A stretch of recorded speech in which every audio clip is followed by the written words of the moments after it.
bizni tog'imizdagi ming yillik archalardan doim iofilin moddasi ajralib turadi.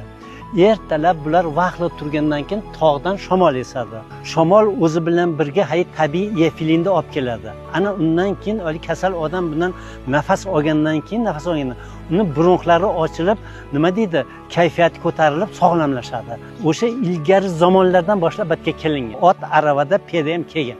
Yordon qishlog'ida yashaydigan aholining asosiy daromadi o'sha mehmon uylaridan, to'g'rimi? Hozirgi kunda qancha mehmon uylari bor va qancha aholi aynan mana shu yo'nalishda band? 60% shu mehmon uyi bilan band. Undan keyin chorvamiz bor, dehqonchiligimiz bor, asalarichiligimiz bor.